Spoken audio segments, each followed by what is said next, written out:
Wouldn't it be nice to practice taking care of each other in our old age by doing household chores? And also practice for when you have kids by looking after them. It's a win-win, right? Susie, my mother-in-law glares at me as if to say, "What's your problem?" In the background, my sister-in-law's husband and my father-in-law Raymond are already assembling a crib without asking. Right before my eyes, preparations for moving in together are rapidly underway. My husband, looking amused, meets my stern gaze. My name is Miranda. I live with my husband, Michael. We met through work and started dating. I was always busy with work, so I didn't have any other opportunities to meet people. Michael told me he liked me from the moment we met, but I initially thought of him as just a business contact. So when he first asked me out, I was genuinely surprised. Although I wasn't initially interested in Michael, I was in my late 20s, and with a little push from friends, I decided to give dating him a try. Both of us had little experience in love, so it was an awkward date. But spending time with Michael was genuinely enjoyable. Fast forward about 3 years, and Michael and I decided to get married. We were both quite successful for being just shy of 30, and with our combined income, we bought a spacious house on a mortgage. My dream was to raise a family and have a dog here with Michael. I thought Michael felt the same way, at least that's what I thought when we first moved into the house. But about 6 months after getting married, I realized Michael no longer shared that dream. My sister-in-law Elsie got pregnant. Elsie lived nearby and would occasionally visit, but her visits increased significantly after her pregnancy. She would often show up unannounced, and I was even shocked to find her sitting at our front door after a shopping trip. When I found her, she angrily said, "How could you leave a pregnant woman waiting outside?" But I had no idea she was coming. I was already juggling a hectic life, balancing work and household chores, and adding Elsie to the mix made it unbearable. She would show up early in the morning saying, "Our washing machine is acting up, so I thought I'd bring my laundry for you to do," or come over at home with her husband and say, "We're hungry, feed us." I was at my wit's end with Elsie and consulted Michael, but he just said, "What's the big deal? Elsie is my sister and she's your sister-in-law. It's natural for her to visit." He took no action. I realized nothing would change unless I took action, so I finally told Elsie, "This is becoming a problem." I asked her to stop burdening me with chores in the early morning and to quit timing her dinner visits for when I get off work. Then Elsie left in tears, and who shows up but Raymond and Susie. We live near my in-laws because Michael suggested it would be convenient for when we have kids. That decision backfired as Raymond and Susie came over for what seemed like retaliation for how Elsie was treated. I was made to sit on the floor and was berated for being a terrible woman. I already knew these two didn't like me much. They were kind to me before we got married, but their attitude changed when I said I would continue working after marriage. They held old-fashioned views that a woman should stay home after marriage. They also cared a lot about appearances and lectured me multiple times about how my working might make people think Michael doesn't earn enough. I didn't quit my job, so they started disliking me. I had reservations about building a house near them, but they're important to Michael. I thought their attitude might soften when they have grandchildren, so I went ahead with it. Big mistake. They scolded me for over an hour, saying it was terrible not to help Elsie, who's pregnant. "What if something happens to the baby?" they said, and then demanded drinks when they were tired from their lecture. Even the coffee I made was criticized as being bad and bitter after they left. I was so frustrated that I cried. I even told Michael, "If Raymond and Susie are going to be involved, I want a divorce." Michael was shocked by the word divorce, but seeing me cry, he comforted me saying, "I didn't know you were feeling so cornered." He promised to talk to his parents, and a week later, Elsie's baby was born. It was a cute girl, and both Michael and I melted when we saw the pictures. A week later, when I was idly thinking about wanting a child with Michael, Elsie showed up at our house, and she didn't come alone. She brought her husband, Raymond, and Susie, cheerfully announcing, "We're here." As I stood confused, Elsie's husband walked in carrying large bags and said, "We'll be counting on you from today." What? I was confused, but Elsie's husband and Raymond were carrying a lot of luggage into our house from the car They had parked in front of our house. What's going on? When I asked Susie, who was sorting through the items in the entranceway, what was going on, she snapped at me. Why don't you help out? You're so clueless. Still not understanding, I went to the living room followed by Raymond and Elsie's husband carrying something large. Elsie directed them to place it near the living room window. What they pulled out of the box was a crib. Michael, what's going on? What is this? It's a surprise. A surprise?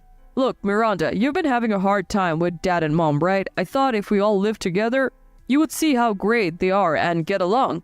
What are you talking about? I frowned at Michael's behavior. Michael was still smiling, thinking he had done something good for me.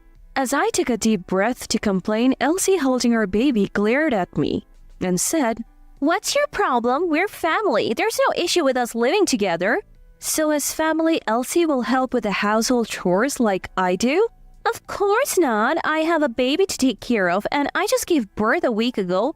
You really need to think before you speak. That's right.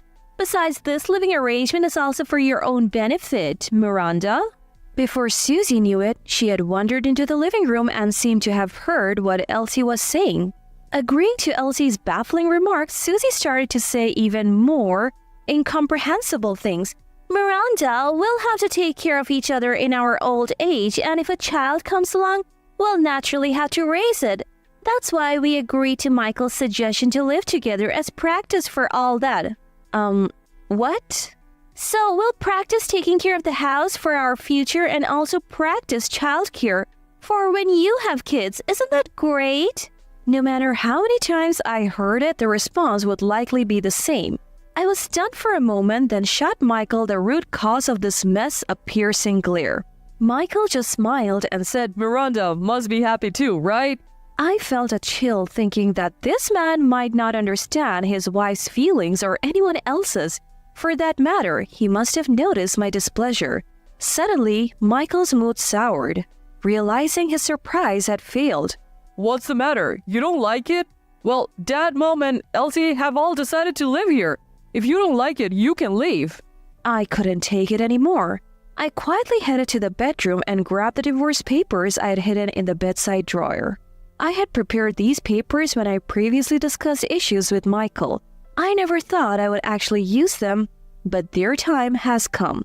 I returned to the living room and handed Michael the divorce papers. I'm leaving. I calmly made my declaration and began to prepare to leave, pulling out a large suitcase I had stored in the closet. At first, Michael was saying things like, Why? I did this for you, Miranda. But when he saw I was ignoring him, he filled in the blanks on the divorce papers and handed them back to me without a word. I took them silently and put them in my bag. While I was packing, Raymond, Susie, and Elsie mocked me, saying, Did Michael dump you?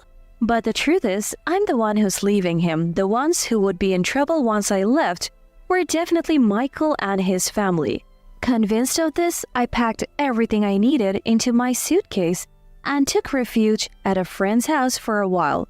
I couldn't impose on my friend forever, so I immediately started looking for a new place to live. I found a promising place near my work, and it took about a month to move out. During that time, there was no contact from Michael. I didn't care, as it was only natural since we were divorced, but just as I had finished moving, I got a call from Michael. When I picked up the phone, thinking Michael might have forgotten something, he blurted out, Help me. According to Michael, things at his home had gone from bad to worse. The constant crying of a baby had left everyone sleep-deprived, and fights were breaking out due to the tension. Michael and his family all disliked and were bad at housework, leading to more arguments about who should do what. As a result, chores piled up, garbage and dirty dishes accumulated, and flies began to infest the house. Moreover, Michael admitted he hadn't thought about finances and was now in a tight spot. I can pay off the mortgage on my own. The only ones working in Michael's household were Michael and Elsie's husband. But soon after moving in, Elsie and her husband had a huge fight, leading to their divorce and departure. Just like us, as a result, Michael was left to pay the mortgage originally intended to be split between the two of us. Supporting Raymond, Susie, Elsie, and Elsie's baby while paying off the mortgage would be tough. I was surprised to hear about Elsie's husband leaving, but I had always known Michael would eventually struggle with the mortgage. Still, I couldn't forgive Michael for unilaterally deciding to live together and telling me to leave if I didn't like it. Where are you now? Things are really bad here. Dad and Mom are getting sick and Elsie isn't helping with anything. She even takes money from my wallet. Do you think calling me back will solve your problems? I don't understand why you think my return would fix anything. You're not just trying to use me as a housekeeper to lighten your load, are you? When I said this sarcastically, Michael fell silent. I wanted to live happily with you in that house. You're the one who ruined it. I don't need to see it to know you're struggling. With parents and a sister like that, it must be tough. But you chose this, so you'll have to deal with it. Dad, Mom, and Elsie are more than just selfish. It's fine. You said it yourself. Living together might make everyone get along. Michael had decided to move in together as a surprise to make me, Raymond, Susie, and Elsie get along.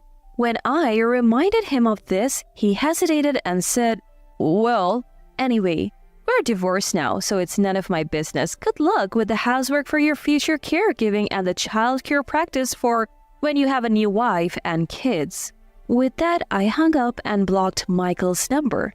I later heard about what happened to Michael and his family from a friend who had supported me during our marriage and provided a refuge during our divorce. This friend worked with Michael and had grown up in the same town, so they were in the loop. Michael continued to live in the house we had built, but the neighbors had a poor opinion of him. The constant crying of the baby and the insect-infested garbage-filled house had earned him their disdain. Raymond and Susie were in poor health, frequently going in and out of the hospital. Michael was taking care of them while also raising Elsie's child. Elsie apparently found a new boyfriend and left the house, neglecting her own child in the process. When she returned, she was pregnant and it turned out her new lover was already married. Even Michael couldn't contain his anger at Elsie and kicked her out of the house. Elsie, who had been financially supporting her new boyfriend, was now in debt and working a demanding job that provided lodging just to make ends meet. While I was shocked at how far Michael's household had fallen, it felt like poetic justice. As for me, I also found a new love. But my boyfriend is a single man, not a married one. He's gentle and kind, and his occasional endearing blunders make him all the more lovable. He doesn't mind that I've been divorced and is willing to consider marriage at a pace that suits me, given my previous fears about it. So we decided to live together first and are now cohabiting in a new apartment. His parents are incredibly kind and have already decided to move into a care facility when they're older, so as not to be a burden on us. Our wish is not to trouble our children. If you and Miranda focus on your own happiness, that's all we could ask for, said my new mother-in-law, Sandra. Her words were so wonderful, I wished I could share them with Michael and his family. Recently, my boyfriend proposed to me and we plan to get married in a few months. This time, I truly believe this marriage will lead to my happiness.